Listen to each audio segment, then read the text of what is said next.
بسم اللہ الرحمن الرحیم۔ شروع کرتا ہوں اللہ کے پاک نام سے جو بہت بڑا مہربان نہایت رحم والا ہے۔ دوستوں، بہنوں، بھائیوں، بزرگوں، السلام علیکم ورحمۃ اللہ وبرکاتہ۔ تاریخ اسلام میں 351 نمبر قسط میں ہم آپ کو خوش آمدید کہتے ہیں۔ اس میں ہم بیان کر رہے ہیں ابو علی عمر عبیدی کو۔ تو دوستوں، بہنوں، بھائیوں، ابو علی کی تخت نشینی کے بعد محمد سلطنت تمام کمال وزیرت سلطنت کے ہاتھ میں آ گئے۔ اگرچہ پہلے بھی وہ سیاہ اور سفید کا مختار تھا اور مستعلا اس کے خلاف کچھ نہ کرتا تھا۔ 496 عیسوی میں وزیر السلطنت نے فوجیں آراستہ کر کے اپنے باپ بدر جمالی کے غلام سعد الدولہ کی سرداری میں عیسائیوں کے مقابلے کو روانہ کی تھی۔ مقام رملہ اور یافا کے درمیان جنگ ہوئی۔ مصریوں کا لشکر گاہ کو لوٹ لیا اور بہت سو کو گرفتار کیا تھا۔ وزیر السلطنت کو یہ حال معلوم ہوا تو اس نے بیٹے شرف المالی کو ایک نہایت زبردست فوج دے کر روانہ کیا تھا۔ رملہ کے قریب لڑائی ہوئی۔ اس معرکہ میں عیسائیوں کو شکست ہوئی۔ شرف المالی نے بڑھ کر رملہ کا محاصرہ کر لیا۔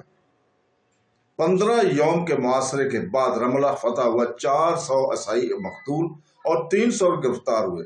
عیسائی سردار رملہ سے یافا چلا گیا اور بیت المقدس کی زیارت کے لیے جو عیسائی یورپ سے ابھی آئے تھے ان کو ہمراہ لے کر شرف الملک کی طرف بڑھا۔ شرف الملک عیسائیوں کے حملہ کی خبر سن کر بلح کی جنگ میں مصر کی طرف چلا گیا۔ عیسائیوں نے آگے بڑھ کر اسکلان پر بلا مقابلہ اور مقاتلہ قبضہ کر لیا۔ اس کے بعد مصری فوج نے پھر حملہ کیا اور اسکلان کو عیسائیوں سے چھین لیا۔ یہ ذی الحج 496 عیسوی کا واقعہ ہے۔ اس کے بعد 498 میں پھر ایک مرتبہ مصری فوجوں نے عیسائیوں پر حملہ کیا اور دمشق کی ترکی فوج نے بھی مصری فوج کا ساتھ دیا، مگر اس لڑائی کا کوئی نتیجہ نہیں نکلا۔ ساحل شام کے شہروں میں طرابلس، سور، حسیدہ اور بیروت مصری حکومت کے ماتحت تھے۔ 503 عیسوی میں عیسائیوں کی جنگی بیڑے آئے اور انہوں نے ان تمام شہروں کو یک بعد دیگرے فتح کر کے تمام سال شام پر اپنا قبضہ مکمل کر لیا۔ عیسائیوں نے بیت المقدس کو فتح کر کے وہاں اپنا ایک بادشاہ مقرر کیا اور ملک شام کا جس قدر علاقہ انہوں نے فتح کر لیا تھا وہ سب بیت المقدس کی اس عیسائی سلطنت میں شامل ہوا۔ اس طرح ملک شام کے اندر ایک چھوٹی سی عیسائی ریاست سلطنت قائم ہو گئی تھی اور وہ اس لیے بہت زبردست تھی کہ اس کو مسلسل بر اعظم یورپ کے ملکوں سے فوجی مالی امداد پہنچتی رہتی تھی۔ ان عیسائیوں کے مقابلے میں مصر کی سلطنت عبیدی سے کچھ نہ ہو سکا۔ حالانکہ عیسائیوں نے زیادہ تر انہی شہروں اور اسی حصہ ملک پر قبضہ کیا تھا جو سلطنت مصر کے قبضے میں تھا۔ دمشق جو سلجوقی سرداروں کی حکومت میں تھا، عیسائی فتح نہ کر سکے اور نہ ان کی یہ جرت ہوئی کہ ملک شام کے مشرقی حصے کی طمع کرے۔ سلجوقی سردار اور سلجوقی سلاطین اس زمانے میں خانہ جنگوں میں مصروف تھے۔ اگر وہ اپنے خانہ جنگیوں کو ملتوی کر کے عیسائیوں کی طرف متوجہ ہو جاتے تو بڑی آسانی سے ان کو مار کر نکال دیتے اور بیت المقدس میں ان کے قدم نہ جمنے دیتے۔ بہرحال عیسائیوں کی سلطنت یا ریاست شام کے مغربی ساحل پر اس لیے قائم ہو سکی کہ سلجوقی امراء آپس میں لڑ رہے تھے اور مصر کی دولت عبیدیہ نے اپنی کمزوری اور ناعقب دیشی سے عیسائیوں کو چہرہ دستی کا موقع دیا۔ سن 515 ہجری میں عامر عبیدی نے وزیر السلطنت کے بڑے ہوئے اقتدار کو ناپسند کر کے اسے دھوکے سے قتل کر دیا اور دوسرا وزیر مقرر کر کے اس کو جلال الاسلام کا خطاب دیا۔ 4 سال کے بعد جلال الاسلام سے بھی ناراض ہوا اور 519 ہجری میں جلال الاسلام اس کے بھائی موتمن اور اس کے ہوا خواہ نجیب الدولہ کو بھی قتل کر دیا گیا۔ آخر 524 ہجری میں کرامتا یا فدائیوں کے ایک گروہ نے سواری کے وقت حملہ کر کے عامر عبیدی کو قتل کر دیا۔ چونکہ اس نے کوئی بیٹا نہ چھوڑا تھا اس لیے اس کے چچا زاد بھائی عبدالحمید جید نے تخت نشین ہو کر اپنا لقب حافظ الدین اللہ رکھا۔ لوگوں نے حافظ الدین اللہ کے ہاتھ پر اس شرط پر بیعت کی کہ عامر کی حاملہ بیوی کے پیٹ سے اگر لڑکا پیدا ہوا تو وہ مستحق حکومت سمجھا جائے گا۔ حافظ عبیدی نے تخت نشین ہو کر یکے بعد دیگرے بہت سے وزیروں کو قتل کیا۔ ہر ایک وزیر موقع پا کر امور سلطنت پر مستولی ہونے کے بعد مخالفت کا اظہار کرتا اور قتل ہوتا تھا۔ آخر اس نے اپنے بیٹے کو وزیر بنا لیا۔ اس نے بھی موقع پا کر باپ کے خلاف خود تخت نشین ہونے کی کوشش شروع کی تھی۔ آخر حافظ عبیدی نے رضوان نامی ایک سنی المذہب کو اپنا وزیر بنایا۔ کچھ دنوں کے بعد رضوان بھی شیعوں اور امامیوں کی مسلسل مخالفت کے باعث اس عہدے سے دستبردار ہو گیا۔ یہ واقعہ 543 ہجری کا ہے۔ اس کے بعد حافظ عبیدی نے کسی کو اپنا وزیر نہیں بنایا۔ آخر 544 ہجری میں حافظ الدین 70 سال کی عمر میں فوت ہو گیا۔ اس کی جگہ اس کا بیٹا ابو منصور اسماعیل تخت نشین ہوا اور ظافر باللہ اپنا لقب اس نے تجویز کیا۔ ظافر نے تخت نشین ہو کر عادل بن سلار والی اسکندریہ کو اپنا وزیر بنایا۔ عادل نے نظم و نسق سلطنت اپنے ہاتھ میں لے کر ظافر کو شاہ شطرنج بنا دیا۔ 548 عیسوی میں عیسائیوں نے اسکلان کا محاصرہ کر لیا۔ اہل اسکلان نے مسحور ہو کر دربار کیرا میں امداد اور آرنت کی درخواست بھیجی۔ یہاں سے وزیر السلطنت عادل نے اپنے ربیع عباس بن ابی فتوح کو فوج دے کر اسکلان سے عیسائیوں کا محاصرہ اٹھانے کی غرض سے روانہ کیا۔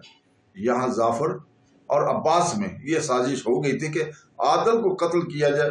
چنانچہ عباس خود فوج لے کر بلیبیس میں جا کر مقیم ہوا۔ ادھر عباس کے 9 عمر بیٹے نصیر نے عادل کے سوتے ہوئے کام تمام کر دیا۔ عادل کے قتل کی خبر سن کر عباس کیرا میں ہی واپس چلا آیا اور قلمدان وزارت اس کے سپرد ہوا۔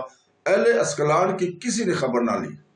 انہوں نے مجبور ہو کر اپنے آپ کو عیسائیوں کے حوالے کر دیا تھا اور عیسائیوں نے اسکلان پر قابض ہو کر دولت عبیدیہ کی کمزوری اور نالائکی کو راز کو اور بھی فاش کر دیا۔ نصیر بن عباس، جس کا نام ہم پہلے اوپر بیان کر چکے ہیں، ظافر عبیدی کا ندیم خاص اور روز و شب کا مصاحب اور جلیل تھا۔ اس کی اور ظافر کی تعلقات کی نسبت لوگوں میں برے خیالات کا اظہار ہوتا تھا۔ نصیر نے ایک روز ماہ محرم سن 549 میں ظافر کی ضیافت کی۔ ظافر نصیر کے یہاں آیا۔ نصیر نے ظافر اور اس کے ہمراہیوں کو قتل کرا کر اسی مقام میں دفن کر دیا۔ دوسرے دن وزیر سلطنت عباس بن ابی الفتوح حسب دستور کیسر سلطنت میں گیا اور خدام سے بادشاہ ظافر کو دریافت کیا۔ انہوں نے اپنی لا علمی کا اظہار کیا۔ اس کے بعد عباس واپس چلا آیا۔ خدام محل سرائے عباس کے واپس جانے پر ظافر کے بھائی جبریل اور یوسف کے پاس گئے اور ظافر کی نصیر کے مکان میں جانے اور وہاں سے اب تک واپس نہ آنے کا حال بیان کیا۔ یوسف اور جبریل نے کہا کہ تم اس کفیت کو وزیر السلطنت عباس جی جا کر بیان کرو۔ خدا نے عباس کے پاس آ کر یہ بیان کیا۔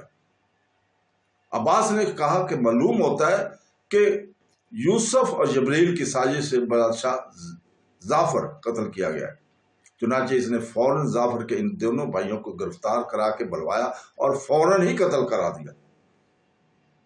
ساتھ ہی حسن بن حافظ کے دونوں لڑکوں کو بھی قتل کرا دیا۔ اس کے بعد محل سرائے سلطانی میں جا کر ظافر کے بیٹے عیسیٰ ابو القاسم کی زبردستی گود میں اٹھا لیا، تخت سلطنت پر لاک بٹھا دیا اور فیض بن نصر اللہ کا لقب تجویز کر کے لوگوں سے ان کی نام بیعت لی۔ خاندان سلطنت کے 5 آدمیوں کے اس طرح مقتول ہونے پر بیگمات سلطنت نے سالہ بن زریق کے پاس پوشیدہ طور پر ایلچی روانہ کیے، جو ان دنوں اشمونین اور نحبسہ کا عامل تھا۔ اور تمام حالات اس کو اطلاع دے کر عباس کی پنج کرنے کی درخواست کی۔ چنانچہ سالہ بن زریق فوجیں فراہم کر کے کیرا کی طرف روانہ ہو گیا۔ عباس یہ دیکھ کر کہ اہل کیرا میں میرے مخالف ہو گئے، کیرا سے اپنے بیٹے نصیر اور اپنے دوست اسامہ بن منقد کو ہمراہ لے کر اپنی خاص جماعت کے ساتھ شام اور عراق کے قصد سے روانہ ہوا۔ اثناء راہ میں عیسائیوں سے مقابلہ ہو گیا۔ لڑائیوں میں عباس کا کام آیا، نصیر گرفتار ہوا اور اسامہ بچ کر نکل گیا اور ملک شام میں پہنچ گیا۔ عباس کے نکل جانے کے بعد سالہ کیرا میں بمار ربیع الاول ثانی 559 پہنچا۔ نصیر کے مکان میں سے ظافر کی لاش کو کھود کر نکالا اور شاہی قبرستان میں دفن کیا اور ظافر کے بیٹے فیض کی بیعت کی۔ فیض نے اس کو ملک الصالح کا خطاب دیا۔ سالہ نے وزیر سلطنت ہو کر امور سلطنت کا بندوبست شروع کیا۔ اس کے بعد عیسائیوں سے خط و خطابت کر کے نصیر بن عباس کو زر معاوضہ دے کر حاصل کیا۔ جب نصیر کو عیسائیوں نے روپیہ لے کر کیرا میں پہنچا دیا تو سالہ نے اس کو قتل کر کے اس کی لاش منظر عام پر لٹکا دیا۔ سالہ امامیہ مذہب کے سختی سے پابند اور دولت عبیدیہ کا بڑا خیر خواہ تھا۔ اس نے نصیر کے قتل سے فارغ ہو کر ان سرکش سرداروں کی طرف توجہ متوجہ کی جو مزاحمت اور مخالفت کی جرأت رکھتے تھے۔ ان میں دوسرا خاص طور پر قابل توجہ تھے، ایک تاج الملوک اور قائم معاذ، دوسرا ابن الاغرال۔ ان دونوں کی گرفتاری پر سالہ نے فوجوں اور سرداروں کو مامور کیا۔ یہ دونوں قبل از وقت واقف ہو کر مصر سے فرار ہو گئے۔ ان کے مکانات لوٹ لیے گئے۔ یہ رنگ ڈھنگ دے کر دوسرے تمام سردار بھی سہم گئے اور اطاعت اور فرما برداری کی گردنیں سب نے جھکا دی۔ سالہ نے کیسر سلطنت کے دربان خدام اور تمام آدمی اپنے آوادے کے مقرر کر دیے اور پرانے آدمیوں کو ہٹا دیا۔ اس کے بعد تمام معاملات پر حاوی اور مستولی ہونے کے بعد وہ کیسر سلطانی کا قیمتی سامان بھی اپنے مکان میں لے آیا۔ فیض حمیدی کی پھوپھی نے سالہ کے اقتدار کو حد سے زیادہ بڑھتا ہوا دیکھ کر سالہ کی پنجگنی اور قتل کی تدبیریں سوچنی شروع کر دی تھی۔ سالہ کو اس کا حال معلوم ہو گیا۔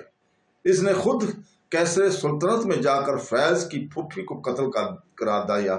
جس سال فیض تخت حکومت پر بٹھایا گیا، اسی سال ملک العادل سلطان نور الدین محمود زنگی نے دمشق کو بنو تبچس کے قبضے سے نکال لیا اور عیسائیوں کی سزا دی کہ کوئی کوشش میں مصروف تھا۔ 6 مہینے کی برائے نام حکومت کے بعد بادشاہ فیض عبیدی نے 555 ہجری میں وفات پائی۔ وزیر سلطنت سالہ بن زریق نے خدام کو حکم دیا کہ وہ خاندان سلطنت کے لڑکوں کو پیش کریں تاکہ ان میں سے کسی ایک کو تخت سلطنت کے لیے منتخب کیا جائے۔ چنانچہ ابو محمد عبداللہ بن یوسف بن حافظ عبیدی کو تخت سلطنت پر بٹھا کر اس کا لقب عضد الدین اللہ تجویز کیا۔ عضد اس وقت سن بلغ کے قریب پہنچ چکا تھا۔ عضد کو تخت سلطنت پر بٹھا کر وزیر سلطنت سالہ نے اپنی بیٹی کا نکاح اس کے ساتھ کر دیا تھا۔ تو دوستو، اس کے ساتھ ہی ہم اجازت چاہتے ہیں، کل تک کے لیے انشاءاللہ تعالی کل آپ کے سامنے اسی وقت پھر دوبارہ حاضر ہوں گے اور اگلی قسط لے کر آئیں گے جس میں ہم عضد بنی یوسف عبیدی کو بیان کریں گے۔ اللہ حافظ۔